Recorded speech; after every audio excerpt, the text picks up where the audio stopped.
So we have a gun in AR-15. Obviously, the big story, the big story today is about yesterday's school shooting, which happened at a Florida high school where 17 students were killed by a 19-year-old former student with an assault rifle. So this is the deadliest school shooting in American history since Sandy Hook, which is the all-time deadliest, with 20 people killed in an elementary school back in, I think it was like 2012. And this, as always, as school shootings always do, bring back the gun control debate to kind of the forefront of American politics.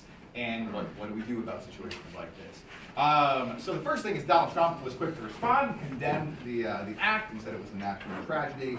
And presidents do this. Obama famously, when he would talk about school shootings, would always say that, like, you know, what he regretted as much as the shooting was the fact that he would have to talk about it again in a few months. Because we do. We tend to have a mass shooting every few months here in America at a much higher frequency than other countries do. And so I think the quote that really jumped out at me was from this. This senator is from Sandy Hook, the Sandy Hook district, and had this to say. I'll let you read it first. Which talks about everyone will give prayers and thoughts to the victims, and the Congress of the United States will do absolutely nothing. And that is a pretty pessimistic and cynical way to look at it. And it's also fairly accurate, which is to say that in the past, after major shootings like Sandy Hook and Columbine and the Las Vegas shooting last year, no new laws have been passed. I don't mean to say that we need to get rid of guns in America, because I honestly don't know what the answer to this question is. But I'm saying that no laws at all were passed. Not about guns, not about mental health screening, not about ways of finding these people before they do these things. No changes ever seem to happen in America. And there's a lot of frustration for Democrats and Republicans because of that. After Las Vegas last year, the deadliest shooting ever in our entire history, nothing happened. So whether anything comes about from this shooting, it's hard to say, but it is something certainly you can talk about in your paper. If you're doing gun control, either side of the debate, feel free to add this in, because of course this is, you know, this is as recent current events as it gets, okay? I don't know what the solution here is. I know certainly we'll talk about it later in the semester, but there have been calls from the actual education department on whether we should arm teachers in schools, whether they should have access to firearms, and how you feel about that. I know many of the teachers in this building, and some of them scare me, so I like that idea. But I certainly, there has to be some kind of answer to that. I will say this, at least, the one thing I can say that can at least put you with your mind a little more at ease is that school shootings are terrifying, and they're awful, and it's sad that they happen. They're also incredibly, incredibly rare. Your chance of dying in a school shooting is lower than your chance of dying in a terrorist attack, which is lower than your chance of dying in a meteorite hit from outer space, which is smaller than your chance of dying from a vending machine. A vending machine is far more deadly than a school shooting. I'm not kidding, that is a real statistic. So be careful down there in the cafeteria, all right? All right, so with that in mind, think about it. I'm sure we'll talk about this later in the semester too. All right, big stories for today. The first about the man on the left there next to Donald Trump. His name is Rob Porter. Porter has been in the news all week. He is a special advisor to the president, and more specifically, he's the guy that decides what comes across the president's desk. There's so much information in our government that someone has to screen and decide what's most important, what should the president see, and Rob Porter is that man. He's been doing the job for several months, a close advisor of the president, except the story broke this week that he had done what? Yeah, so he had physically abused not just one, but both of his ex-wives. A third woman came forward as well, alleging the same kind of abuse. And so with that kind of scandal brewing in the White House, Donald Trump would have to take a response in some way. And his response was done via Twitter, as it normally is, with this here. I'll let you read it first so we can talk about it.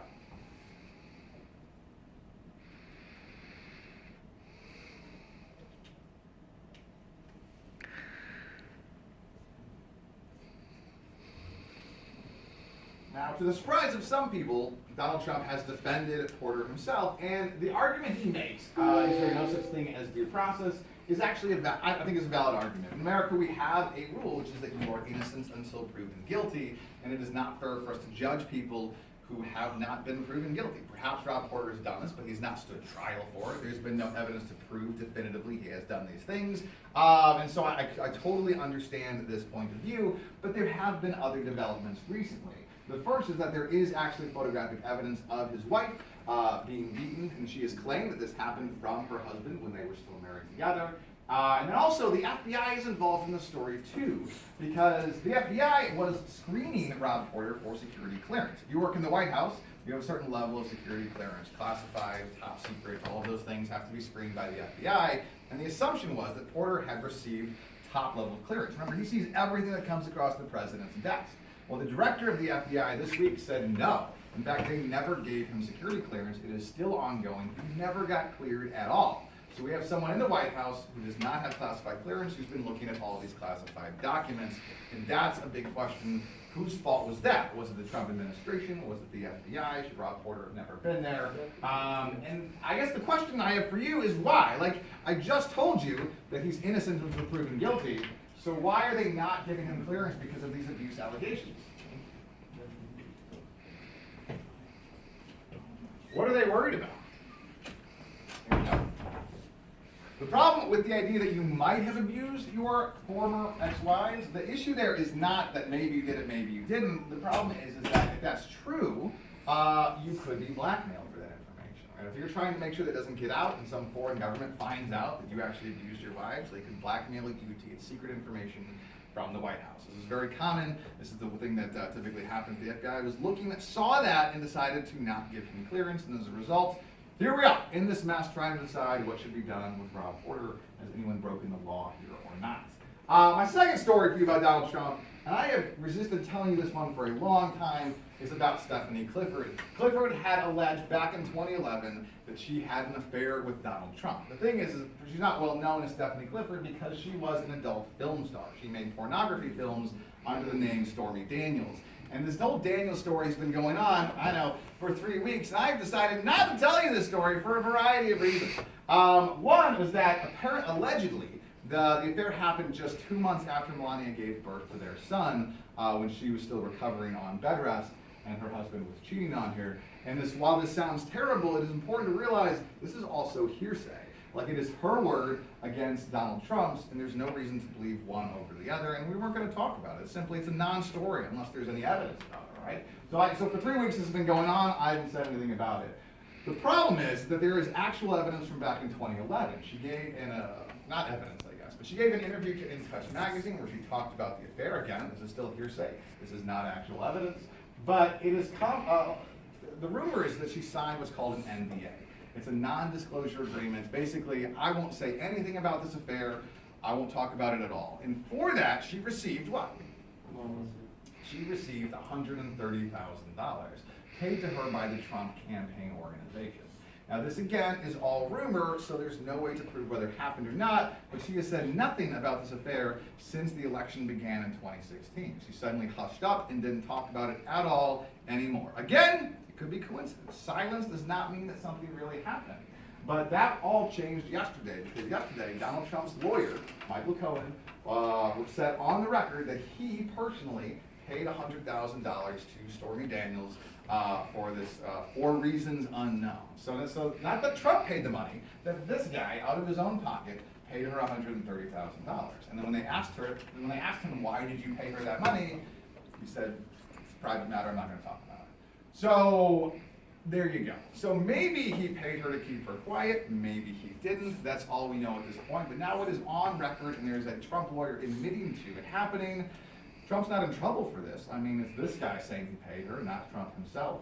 But if the lawyer is covering for Donald Trump, that's a felony. That is an issue as well. And if there really was this non-disclosure agreement, that says that neither side is allowed to talk about it. So when Trump's lawyer talked about this happening, he violated the agreement, which means that now Ms. Daniels can go ahead and talk about it again if she wants to. So in the next few weeks, we might find more developments about this. We shall see. The real question is, if any of that money, that $130,000 came from Donald Trump's campaign fund, the money he ran for president on, that is a huge, serious felony that he could face charges on. So this is ongoing. We'll see what happens. She is now the 13th person to accuse Donald Trump of sexual harassment or liaison beyond his wife. So there's a whole lot going on here, and that's kind of what we know so far. All right? Okay. My last story is about Donald Trump again. This time it is about his budget. Donald Trump announced a budget for the coming year, 2018, in America, and there were some big changes from previous budgets we have seen. The big winners are the military spending. They are going to go up by about 10%, and then other departments will get cut. We see big cuts to the Department of State, which is like diplomats across the world, and the EPA sees a quarter reduction, which is what? What is the EPA? It is your environmental protection agency. They're in charge of regulating the environment and companies that pollute. Now, again, this is your decision on whether you like these changes or not. And it looks, when looking at this, like we are reducing the size of the budget, right? These are big numbers, 25% less, 20% less, and these are smaller numbers. But that is misleading. This budget actually spends more money than last year. For what reason? How is this possible? North Korea is part of the answer. 14% of defense, you have to understand, we spend a lot of money on our defense. That money, that increase, 14%, is $54 billion. So we're adding $50 billion onto our military spending for next year, and we're cutting other things as well. And one of the cuts that we are making, Donald Trump has said, is he will cut all funding to the public broadcasting station, PBS, Channel 11, that does shows like educational programs and stuff. That's funded by the government and no longer. PBS is the home of a famous children's show since the 1970s. You know what show? Well, I guess all of the shows, yeah. Sesame Street. Sesame Street began in the 1970s as a way of teaching kids, especially in urban cities, to read. And so soon, if this goes through, Big Bird will be homeless, out on the street looking for money. Certainly tragic for all of those puppets. And I guess like the problem with this is that Sesame Street is a very tiny budget. It's like $500 million, which I know sounds like a lot of money, but for our government it's a drop in the bucket. And the question is, if we're increasing military spending by a huge amount, but reducing PBS, I mean, it's a drop in the bucket of this total increase that we are looking at. The last thing they said, and the big kind of bombshell, is that he wants a huge update to our infrastructure. That means all of our bridges and roads and railways and those kind of things. They've been falling apart. You drive down like Route 30, you'll know like there's potholes everywhere. We put more money into making our road system better. It's in dire need of it, there's no doubt. But he says his budget for this will be $1.4 trillion over the next 10 years. A huge amount of money. And the problem with this is that our government spends more than we make. This is called a deficit because every year we get a certain amount of money in taxes, and we spend like way more than that, so we end up racking up a national what? National debt. Anyone know what our debt is? It is $19 trillion. We'll pass the 20 trillion mark this year. So with that in mind, the problem is that deficits have gotten bigger with every president. You can see Obama by far had the largest deficit in my lifetime. But the Trump deficit off of this budget will be even larger than that because of his spending on the military and on bridges. And because of that, this was his 2017 budget. You can see how much more spending there is in the 2018 budget for this year. We're talking about a lot more deficits over time, money that you guys will owe to foreign countries as you get older and have to pay taxes. So that's kind of what we're looking at. Now I'll end this by saying that this budget is absolute garbage and no one will pay attention to it. And I say this not because of Donald Trump. It's not because of him. It's because presidents don't make laws. So what he's doing here is he's telling Congress, hey, this is what you should spend money on. But Congress will just do whatever they want. This happens with every president. If you look at the step process for making a budget, just look at the first two, which the president submits the budget, and the House and Senate can change anything they want in the entire document. So every budget ever released by Obama or by Trump or by Bush or Clinton, it doesn't matter. Like Congress will just do whatever they want anyway. It's this kind of silly thing we have in America where the president says, I want these things. Maybe he gets some, maybe he won't. It's not up to him. It's just not the way our government works. So it's kind of silly, the whole thing. All right, that's it, ladies and gentlemen.